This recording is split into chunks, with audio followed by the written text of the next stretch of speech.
Oi, gente, tudo bom com vocês? Eu espero que esteja tudo bem. Que esteja tudo bem também com a família de vocês. E que vocês também estejam se cuidando, usando álcool, máscara e por aí vai, tá bom? O que a gente vai fazer hoje? A gente vai dar início à unidade 2, o sistema cardiovascular.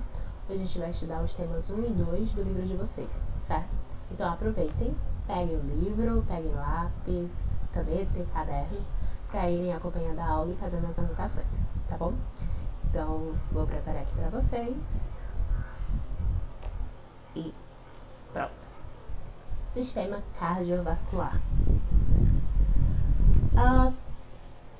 Qual a função e a estrutura do sistema cardiovascular? Ele é responsável pelo quê? Ele é responsável principalmente pela circulação do sangue no organismo, ok? Além de que ele também é formado pelos vasos sanguíneos e pelo coração. Então, o sangue ele vai circular pelos vasos sanguíneos através de uma força que o coração vai fazer. Ele vai impulsionar o sangue como se fosse uma bomba. E aí, esses são as três estruturas do sistema cardiovascular, certo? Então, só continuando aqui no slide, que os vasos sanguíneos eles vão ser esses tubos que vão conduzir o sangue por todo o corpo. E aí eles vão ser classificados em artérias, veias e capilares.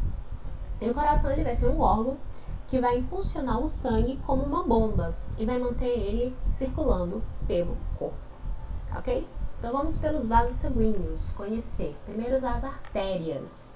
As artérias vão ser o quê? Vão ser vasos que vão ser responsáveis para levar o sangue do coração para todos os tecidos do corpo. Então o sangue ele vai sair do coração e vai seguir pelas artérias para levar para todos os tecidos do nosso corpo, todos os órgãos, certo? As suas paredes elas vão ser mais grossas e vão ser elásticas. Por quê? Porque vai permitir com que a artéria aguente a pressão, suporte a pressão sanguínea, que vai ser bem alta, devido ao sangue que vai ser bombeado do coração. Então, acho que com certeza vocês já ouviram falar de pressão arterial, né? Que o normal da pressão arterial é 12/8. Às vezes ela pode aumentar numa situação de estresse ou no caso de pessoas que são hipertensas. Então, a artéria, ela consegue se expandir, ela é elástica o suficiente para se expandir para aguentar essa pressão sanguínea, certo? As artérias, elas se ramificam em artérias menores, que a gente chama de arteríolas, certo? E elas vão possuir paredes cada vez mais finas. E por sua vez, as arteríolas elas vão se ramificar nos capilares, que a gente viu nas classificações dos vasos sanguíneos. A maioria das artérias elas vão ser responsáveis por transportar o sangue rico em oxigênio.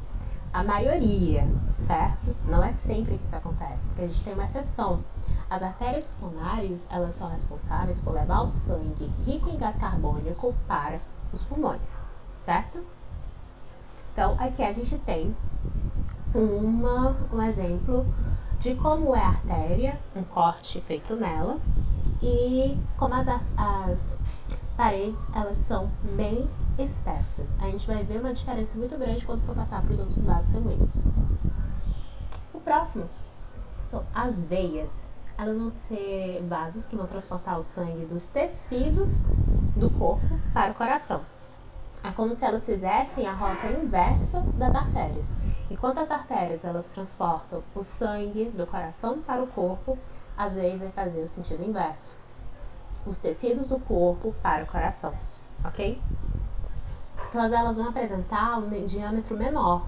Aqui a gente está vendo, ó, que a parede ela vai ser bem menos espessa e menor do que das artérias, né? E elas vão possuir uma peculiaridade, que as veias que vão ser maiores, de maior diâmetro, principalmente as veias das pernas, elas vão apresentar válvulas. O que é válvulas? São esses ganchinhos aqui, ó, que vocês estão vendo. As válvulas, elas servem para quê? Elas vão abrir e se fechar. E esse movimento vai impedir com que o sangue volte, vai impedir o refluxo do sangue, certo? Então, o sangue, ele sempre vai correr nessa direção aqui. Então, quando ele passar por aqui, essa artéria, ela vai fechar. E aí, ele vai impedir de voltar. apenas vai seguir sempre o mesmo percurso de ir para frente, certo? E a maioria das veias, elas vão transportar um sangue que vai ser rico em gás carbônico. Por quê? Lembra que as nossas células, elas não vão produzir gás carbônico ao fim das suas atividades, no final das suas atividades, como excretas, como resíduo metabólico, né? Então, esse sangue, ele volta para o coração, para que seja bombeado para os pulmões e a gente expire, certo? Sei que ficou agora um pouquinho complicado, que foi muita informação, mas é mais ou menos isso que acontece. Então, por isso que as veias, a característica delas é que elas são responsáveis por levar, a sua maioria, um sangue rico em gás carbônico, ok? E a gente tem uma exceção, de novo, que vai ser a exceção das veias pulmonares, que elas vão transportar um sangue rico em oxigênio dos pulmões para o coração, tá bom? Então aqui a gente tem um exemplo das válvulas. Aqui no caso, quando as válvulas elas vão estar abertas, esse sangue ele vai passar por aqui. E aí quando fechar, ele não consegue voltar, certo? Ele apenas vai seguir esse caminho que deve ser. Por último, a gente tem os capilares sanguíneos. Os capilares eles vão ser vasos muito pequenininhos, eles vão ter um diâmetro muito menor do que das veias e das artérias. A parede deles vai ser constituída apenas por uma camada de célula. Isso vai permitir o quê? Vai permitir com que muitos materiais que vão estar no sangue, como os nutrientes, como os gases, eles atravessem facilmente essa parede, chegando no líquido que vai estar ao redor das células daquele tecido no outro lado. Então, como são fininhos, vai ser muito fácil ter essa ultrapassagem, certo? E aí os capilares, eles formam uma rede de comunicação entre as veias e as artérias, porque eles levam o sangue com nutrientes para os tecidos, para as células dos tecidos e recebe os resíduos eliminados por elas. Então ele vai estar levando o oxigênio, os nutrientes e vai estar recebendo esse gás carbônico e esses outros resíduos. A gente consegue ver bem essa rede de conexão aqui entre os capilares e as artérias. Aqui está o exemplo da arteríola e a veia.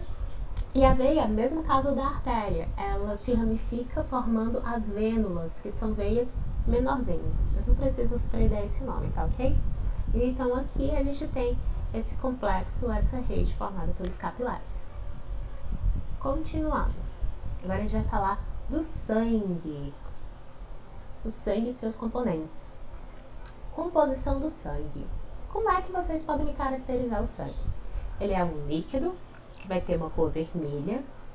E aí, o sangue ele vai ser constituído por elementos sólidos e por uma parte líquida, certo? Essa parte líquida, ela vai ser dominada por plasma. E a parte sólida vão ser as células e os fragmentos celulares que vão estar ali, tá bom? Na parte líquida, vai ser o local onde vai estar responsável pelo transporte de materiais do organismo. Então, ali na parte líquida, a gente vai ter oxigênio dissolvido, vai ter nutriente dissolvido, vai ter hormônio dissolvido, tá bom? E quais são as funções do sangue? O sangue ele possui uma infinidade de funções para o nosso corpo. A primeira delas, e uma das mais importantes, vai ser o transporte de gases, da respiração e dos nutrientes. Lembra quando a gente falou sobre como ocorria a troca gasosa? Que lá nos alvéolos pulmonares, quando chegava o gás oxigênio, tinha capilar sanguíneo e esse oxigênio entrava no capilar e saía do capilar o gás carbônico. Então, exatamente no sangue onde vai estar esses gases da respiração, certo? Tanto gás carbônico quanto gás oxigênio. E também os nutrientes. Lembra na etapa da digestão, da absorção de nutrientes, lá no intestino, em que no intestino vai ser uma região que vai ser altamente vascularizada, então eles vão ter muitos vasos sanguíneos.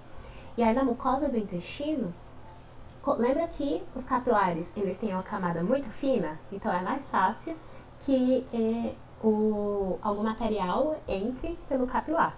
Então é exatamente isso que vai acontecer. Então, os capilares sanguíneos que passam lá no intestino, eles vão absorver os nutrientes e enviar para o resto do corpo, tá bom? O sangue também vai transportar as excretas produzidas pelo metabolismo celular, como o gás carbônico, que a gente já falou. Também vai transportar os hormônios, vão transportar as células do sistema imunológico, então vai ter uma grande importância para a defesa do organismo, e também vai manter a temperatura corporal, mantendo a homeostase, tá bom? Então vamos falar dos componentes do sangue. O sangue ele é formado pelo plasma e pelas células sanguíneas e também pelas plaquetas, que vão ser fragmentos celulares. O plasma vai ser um líquido de cor amarelada, que vai representar de cerca de 50 a 55% do volume total do sangue. Aqui, imagine que vocês foram fazer um exame de sangue. Aqui está o vidrinho. Esse vidrinho ele vai passar por uma centrífuga. O que é centrífuga? É uma máquina que vai girar várias vezes, certo? Nesse processo de centrifugação, vai ter uma divisão desse sangue, ok? Então, vai ser dividido, a gente vai conseguir ver bem o plasma, que vai ser essa cor amarelada, e aqui uma parte avermelhada, que a gente vai ver depois que vão ser outros tipos de células sanguíneas, tá bom? No plasma, vai ter o quê? Água, onde a gente vai ter gás carbônico, gás oxigênio, hormônios, e além dos resíduos produzidos pelas células, que precisam ser eliminados, tá bom? Então aqui a gente tem o plasma. O plasma ali também vai ter uma proteína muito importante que a gente vai ver lá nas plaquetas, que é o fibrinogênio. Então guardem aí esse nome, ele é meio feio, mas guardem esse nome. Fibrinogênio, ok? Vamos continuar. As células sanguíneas, a gente tem dois tipos de células sanguíneas, os glóbulos vermelhos e os glóbulos brancos.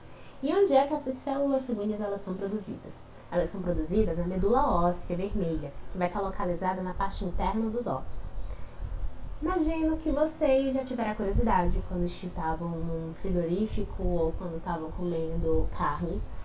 E aí chegou naquela parte do ossinho e vocês viram que tinha uma parte avermelhada e amarelada dentro do osso. Ali é a medula óssea, certo?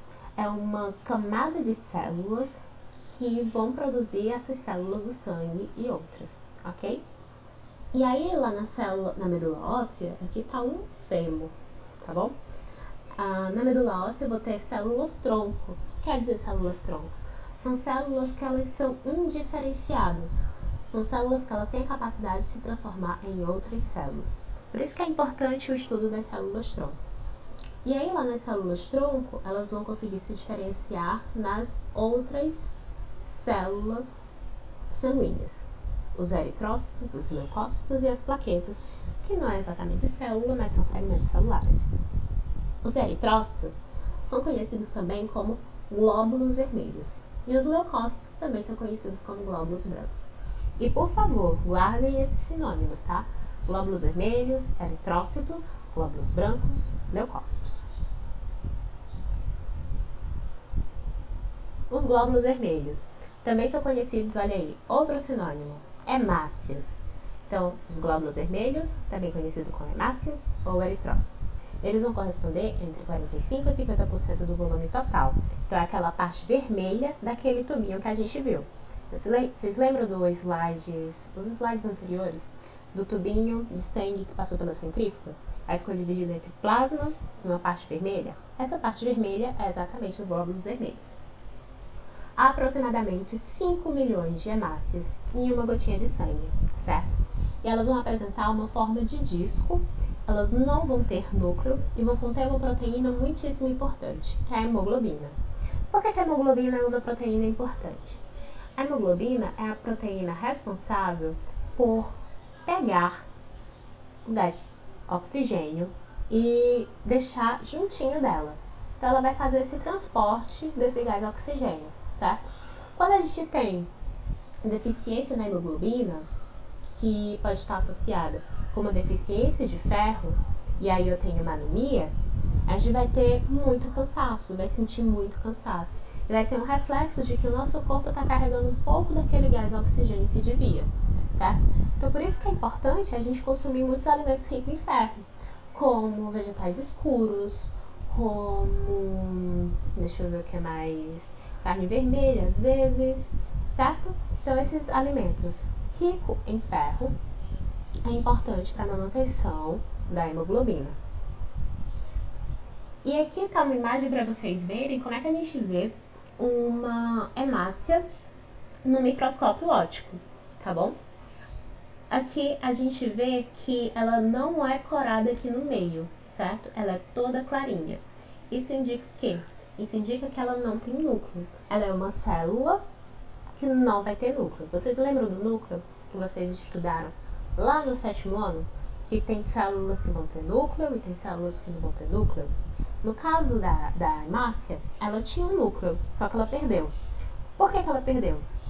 A perda desse núcleo permitiu com que ela tivesse mais espaço ainda para conseguir guardar mais oxigênio, certo? E aqui tá uma hemácia, ó.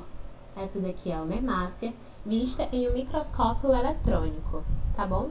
Aqui é um glóbulo branco que a gente vai ver daqui a pouco. E aqui tá a hemácia. E ela é um pouquinho funda nessa parte, a gente chama que ela é bicôncava, certo? Que seria mais ou menos o local ali onde ia estar o núcleo dela. Vamos aos glóbulos brancos. Eles também são conhecidos como leucócitos. Eles vão ser nucleados, então diferentemente das hemácias que eram anucleadas, eles vão ser nucleados, eles vão ter núcleo e eles vão ser bem maiores que as hemácias, ok? Eles vão estar presentes no sangue em uma menor quantidade, entre 6.000 e 10.000 por milímetro cúbico, que é mais ou menos a 0,001 ml, em condições normais, em condições sem doença, tá bom? A gente consegue observar em exame de sangue quando tem alteração nesses glóbulos brancos. Então, por isso que é tão importante a gente estar sempre fazendo exames de sangue periódicos, porque aquilo vai me indicar se eu passei por alguma infecção ou por alguma doença, devido se esses números aqui de glóbulos brancos eles vão estar normais ou se eles vão estar alterados, ok? Os glóbulos brancos eles são muito importantes para a defesa do organismo. Os glóbulos brancos que vão ser o nosso sistema imunológico. Ele vai nos defender de agentes estranhos ao organismo, como parasitas, como bactérias, como vírus, como toxinas.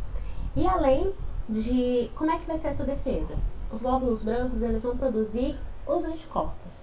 Um determinado tipo de glóbulo branco vai produzir um anticorpo, que vai ser uma molécula responsável pela defesa. E também alguns outros glóbulos brancos ele vai conseguir englobar aquele micro-organismo, aquela bactéria que ela é bem pequenininha, e vai conseguir digerir ela. A gente chama esse processo de fagocitose. Ela vai conseguir fagocitar aquele micro-organismo.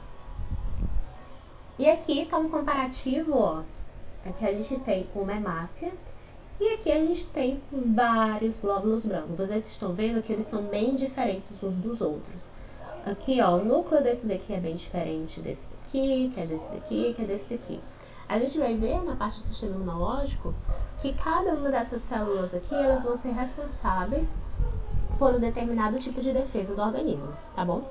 E outra coisa, observem também que a hemácia, ela é pequenininha em comparação com o glóbulo branco. E aqui, a gente tem um desenho de como é que é dentro do sangue, ok? As hemácias circulando tranquilamente no vaso sanguíneo, acompanhado também dos leucócitos. E eu queria, gente, sugerir para vocês um desenho japonês, um anime, que tem na Netflix. Nossa, eu não lembro qual é o nome dele em português. É Hataraku Saibou, Cells at Work, que são células ao trabalho, uma coisa assim. Ele é muito interessante porque mostra como é que essas células vivem dentro do corpo e mostra como são as batalhas contra os patógenos. E aí tem uma hemácia, que ela é uma protagonista, e ela miga de um leucócito, e eles formam uma dupla bem legal. Então, se vocês estiverem aí procurando alguma coisa para assistir na Netflix, fica a sugestão. E agora a gente vai para as plaquetas. As plaquetas, elas são fragmentos de células da medula óssea, sendo muito menores que as hemácias dos leucócitos. Em condições normais, em nosso organismo, aproximadamente 300.000 plaquetas por milímetro cúbico de sangue, ok? E essas estruturazinhas, elas promovem a coagulação sanguínea, evitando a perda de sangue. Então aqui, deixa eu voltar. Aqui vocês estão vendo esses pontinhos arroxeados, né? Isso daqui são exatamente as plaquetas. Aqui a gente tem o que? As hemácias, e aqui a gente tem as plaquetas. Então elas vão promover a coagulação do sangue. O que é a coagulação do sangue? Quando a gente se corta, a gente vê que com o passar do tempo parou de sangrar e acabou criando uma casquinha. Mais ou menos isso daí é a coagulação sanguínea. A gente vai ver as etapas de como ocorre esse processo. Primeiro, quando eu tenho um rompimento, esse daqui é uma imagem do livro de vocês, tá bom? Primeiro aqui eu tenho um rompimento desse vaso sanguíneo e aí começa a extravasar sangue, certo? O que é que vai acontecer? Qual a primeira coisa que vai acontecer? Esse vaso sanguíneo, ele vai se contrair para tentar reduzir a quantidade de sangue no local. E aí vai ter um recrutamento de plaqueta. Aquelas plaquetas todas vão para essa parte que foi danificada e vão começar a se aderir na parede desse vaso. E aí as plaquetas, elas vão lançar diversos tipos de substâncias químicas que elas vão se reagir umas com as outras, a gente chama isso de reações químicas, e elas vão produzir uma malha, uma rede que vai impedir com que esse sangue seja extravasado novamente. Sabe como é que faz isso? Com aquela proteína que eu falei pra vocês que está lá no plasma, o fibrinogênio. Acho que vocês já devem ter percebido isso quando tiver uma feridinha e aí tinha uma parte dessa feridinha que vai estar ali amarronzado, vermelho, e também vai ter uma parte que vai estar meio amarelada, certo? Essa parte meio amarelada vai ser exatamente uma parte do plasma que vai ser constituída de fibrinogênio, que vai formar uma rede para impedir com que tenha esse extravasamento de sangue. Então, não fiquem arrancando a casquinha, porque senão foi por água abaixo o trabalho que as plaquetinhas fizeram, tá ok? E quarto, a formação de um coágulo.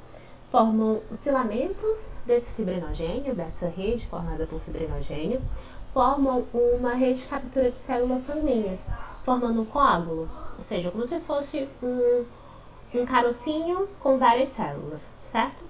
E à medida que o vaso sanguíneo ele for cicatrizando, o coágulo vai secando e vai sendo reabsorvido, tá bom?